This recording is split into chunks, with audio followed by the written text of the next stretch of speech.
Então vamos lá, ó. Essa mulher que é XDzão e Dzinho, ela casou-se com um homem. Deixa eu anotar aqui pra gente não se perder.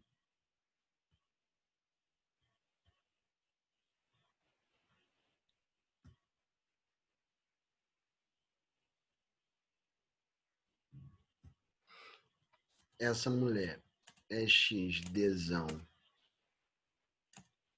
e XDzinho, ela cruzou com um homem, ela cruzou com um homem XDzão, porque a questão diz que ele é normal, ele tem a visão normal, tá? Então ele só pode ser XDzão e Y, né? Como a característica está ligada ao X, então o Y é puro, beleza? Aí a questão quer saber agora, qual a probabilidade de crianças daltônicas na prole dessa mulher, tá? Então é muito fácil. É só a gente fazer o quadro de Punnett básico, tá?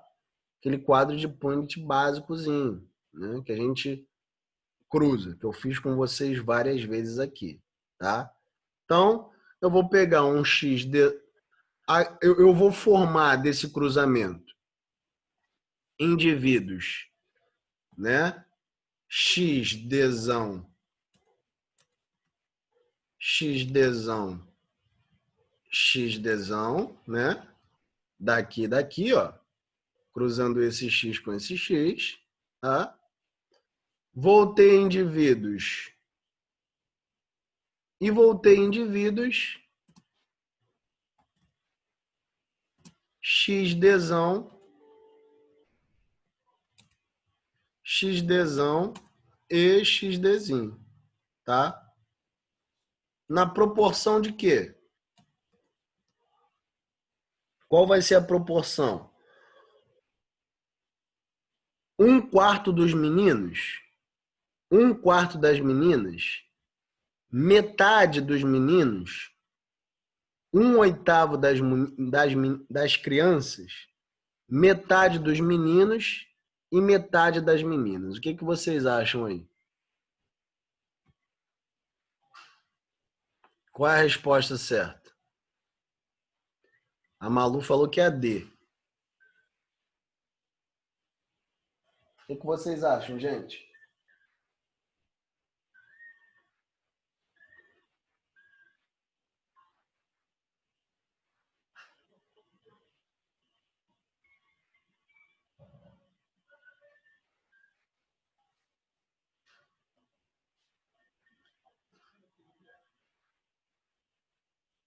Então, ó, ele não especificou o sexo, né?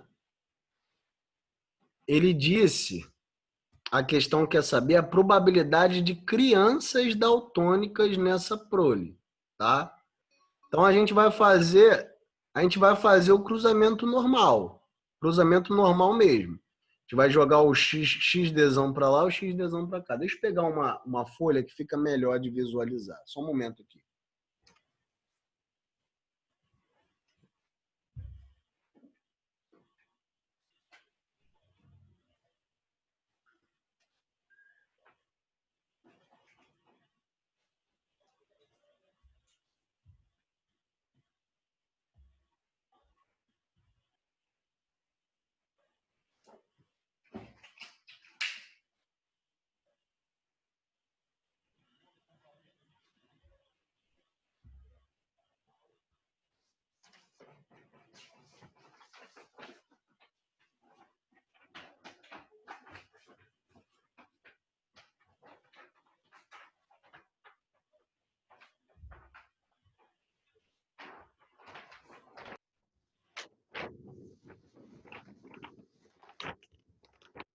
Aqui, ó.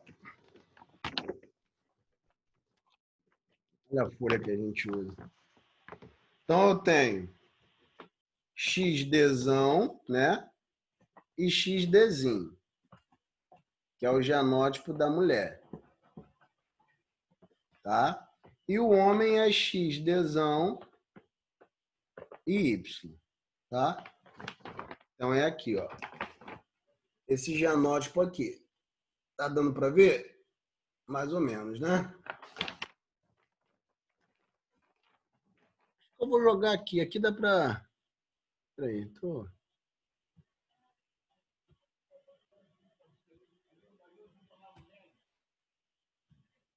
Acho que aqui dá para fazer melhor. Peraí.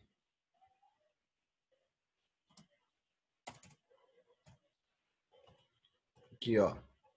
XDzão, XDzinho, que é o genótipo dela. E o homem é XDzão e Y.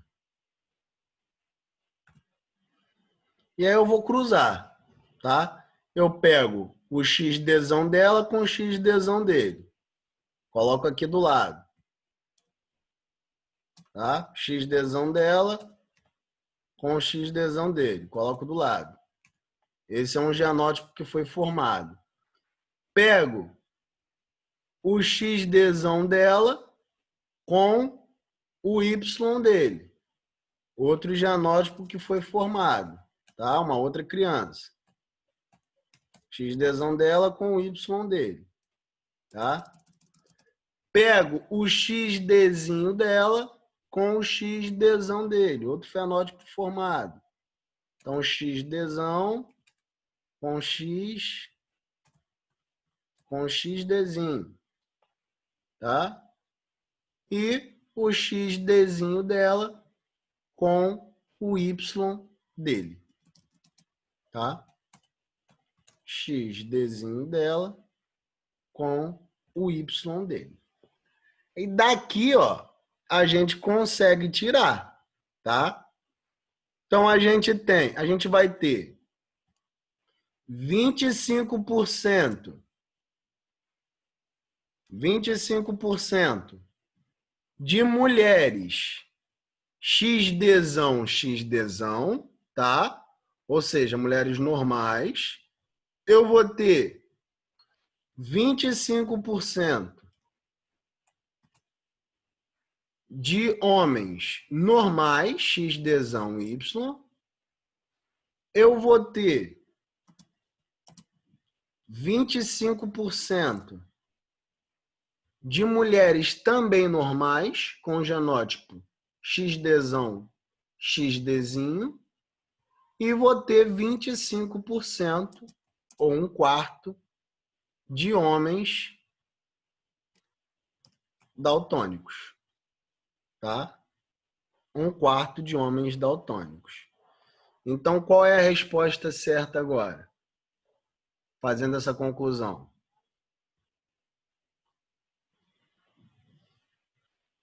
Qual é a resposta certa?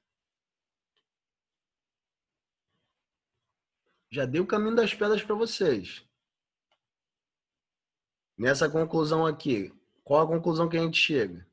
É a A, né? Por quê? O que a questão quer saber? A probabilidade de crianças daltônicas na prole dessa mulher. Desse cruzamento, alguma filha mulher pode vir daltônica? Não. A gente viu que não, ó. A gente tem XDzão, XDzão e XDzão, XDzinho, tá? Então, do cruzamento dessa prole, nenhuma mulher pode vir daltônica, beleza? Somente homens, numa proporção de 25%, pode vir daltônico. Então, um quarto dos meninos pode vir daltônico. Resposta certa, resposta A. Beleza? Entenderam essa daqui? Ou ficou alguma dúvida? Vou continuar. Vamos para 16 agora. Penúltima questão para a gente encerrar. Questão de evolução. As nadadeiras de um pequeno crustáceo, denominado krill, tá? Que é tipo um camarãozinho, e a nadadeira de uma baleia azul desempenham funções semelhantes e são diferentes tanto do ponto de vista anatômico quanto de origem embrionária. Essa comparação exemplifica um caso de irradiação adaptativa, pressão do meio, convergência evolutiva ou especiação diferenciada. Qual questão vocês acham que é essa? Vai respondendo aí no chat ou no... Ah, desculpa, tem alguém falando comigo? Alguém falou alguma coisa que eu estava sem fone. É letra D? Especiação diferenciada? Não sei. Vamos falando aí. Vamos falando aí que eu vou falar com o Pedrinho aqui rapidinho. O que vocês acham?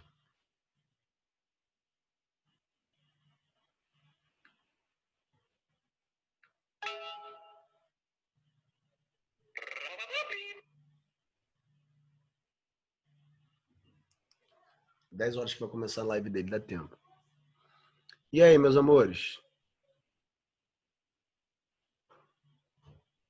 É convergência evolutiva. Eu voltei atrás. Convergência evolutiva.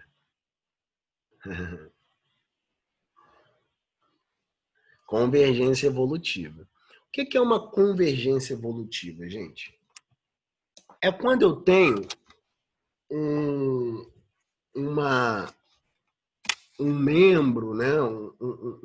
Uma parte anatômica do corpo de uma espécie que é muito parecida com a parte anatômica, ou seja, ela às vezes nem é parecida, mas ela desempenha a mesma função do que da outra parte anatômica de outro organismo. Tá? Ficou um pouco confuso, mas eu vou dar um exemplo claro, básico, e vocês vão entender. Por exemplo, morcegos, pássaros e insetos. Tá? Esses animais, eles são de grupos totalmente diferentes. Morcegos são mamíferos, pássaros são aves, insetos são insetos, né? Todos eles têm asas, tá? Mas essas asas não possuem a mesma origem embrionária, tá? E nem também são parecidas, tá? Por exemplo, a asa de um morcego é totalmente diferente da asa de um inseto, mas elas desempenham a mesma função. Assim como as nadadeiras do krill, tá? Elas são diferentes das nadadeiras da baleia, tá? O krill também é diferente, a baleia é um mamífero, tá? Tá longe do krill na árvore filogenética. A baleia é um mamífero. O krill é um crustáceo, é um artrópode, né? O krill está mais próximo dos insetos do que das baleias, tá? Mas essas nadadeiras desempenham a mesma função. Por quê? Porque sofreram uma pressão evolutiva, tá? E essa pressão evolutiva fez com que órgãos com origem embrionárias totalmente diferentes, né? De espécies distantes na árvore filogenética, né? Tivessem ali a mesma função ou desempenhassem a mesma função, tá? Então, asas de morcegos, insetos e aves são exemplo, nadadeiras do krill e de peixes e de baleias são exemplo, porque peixes também estão distantes das baleias, tá? Então, são exemplo de convergência evolutiva. A resposta certa é a resposta C. Show? Vamos para a última agora? Ou ficou alguma dúvida? Para a gente encerrar, para a gente matar. Então vamos lá. Para a gente encerrar, na hora exata, para a gente encerrar, última questão. Eu deixei essa questão aqui porque na aula passada não deu tempo de eu falar sobre tipos de seleção natural, tá? Então, eu vou voltar rapidinho, e aí já vou pegar também, se a internet ajudar, porque tá difícil hoje. Pai das luzes, Senhor Jeová, Rafá.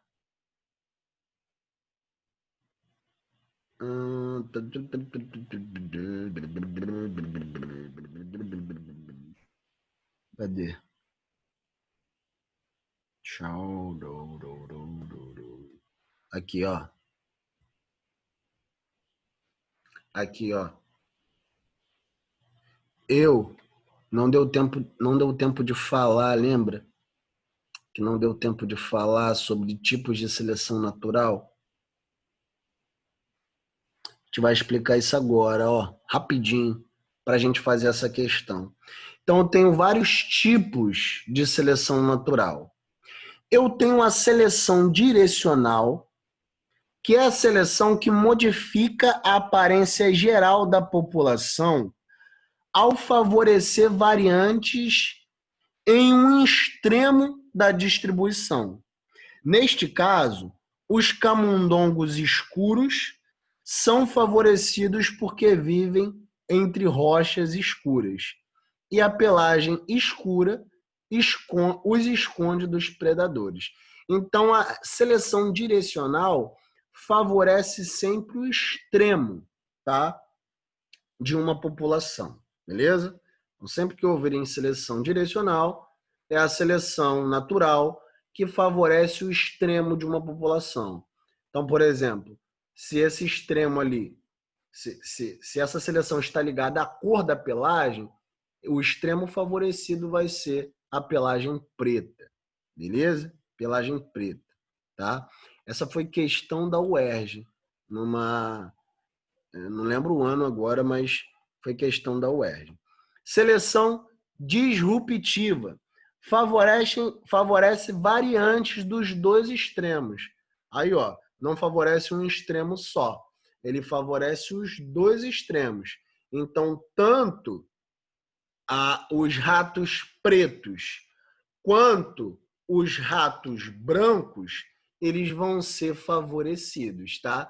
Os ratos marronzinhos que ficam ali numa cor intermediária, eles não vão ser favorecidos por essa seleção.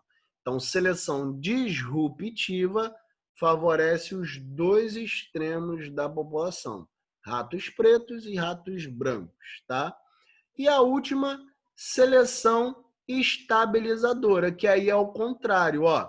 Na seleção disruptiva, eu tinha o favorecimento dos dois extremos, não é? Na seleção estabilizadora, eu favoreço ali a pelagem intermediária, ou seja, aquele ratinho marronzinho, né? Nem preto e nem branco, tá? Então, esses são os tipos.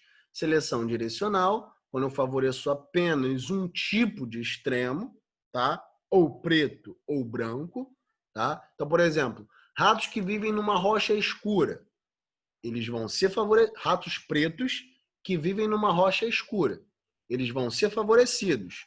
Por quê? Porque essa rocha escura vai escondê-los dos predadores, tá? Ratos brancos que vivem na areia da praia também vão ser favorecidos, tá? Vão sofrer a seleção direcional. Um exemplo de seleção direcional clássica, ursos polares brancos, né? Eles foram favorecidos porque viveram na neve, tá? E conseguiram ali se esconder para caçar melhor, tá? Seleção disruptiva favorece os dois extremos e seleção estabilizadora favorece ali o organismo intermediário. Relembrando isso, vamos resolver a nossa última questãozinha. Vamos lá para a nossa última questão, para a gente fazer uma avaliação show de bola, sem erro, para a gente gabaritar tudão. Para a gente gabaritar tudão. A população de uma espécie de roedores com pelagem de diferentes colorações foi observada em dois momentos, antes e depois da ocorrência de uma profunda transformação no meio em que vivem. As curvas a seguir... Ai, gente, desculpa. Eu não coloquei as curvas. Não coloquei as curvas, esqueci. Deixa eu ver se dá para matar a questão sem as curvas. As curvas a seguir representam esses dois momentos: frequência de indivíduos, original, cor, pelagem. A alteração ocorrida na frequência do fenótipo da população de corredores após a mudança do meio é um exemplo. Eu não coloquei. Não vamos fazer esse exercício por erro meu, desculpa. Eu esqueci de colocar a figura na hora de formular o exercício. Também fui fazer esses exercícios aqui 2h30 da manhã. Cansado, esqueci. Me perdoe de colocar a figura. Mas vocês entenderam, né? O importante é isso.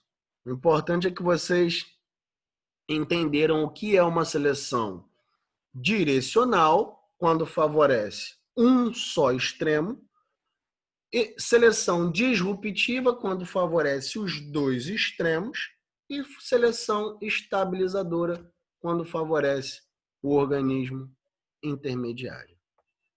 Ficou alguma dúvida, meus amores? Alguma questão, alguma reclamação? Desejo para vocês uma boa avaliação, tá?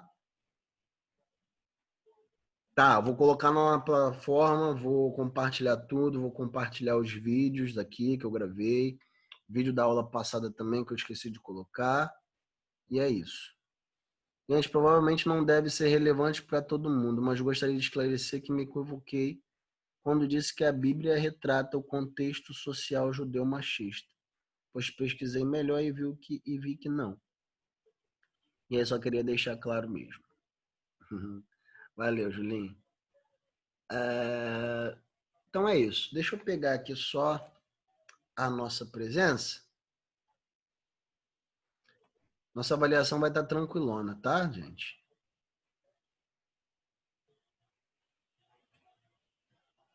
Mas estudem, hein? Estudem tudo para não dar mole.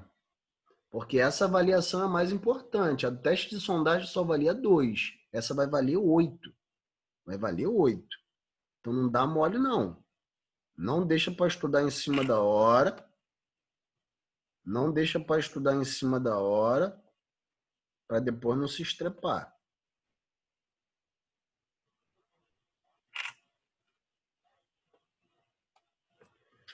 Então tá. Nenhuma questão mesmo? Obrigadão pela aula. Obrigado vocês, queridos. É isso. Valeu. Beijão, tá? Até depois do recesso, então. Qualquer coisa, só perguntar no privado aí. Espero que depois do recesso a gente esteja junto. A gente matar a saudade. Boa avaliação para vocês, tá? Qualquer dúvida, tô aqui. Beijo. Abração.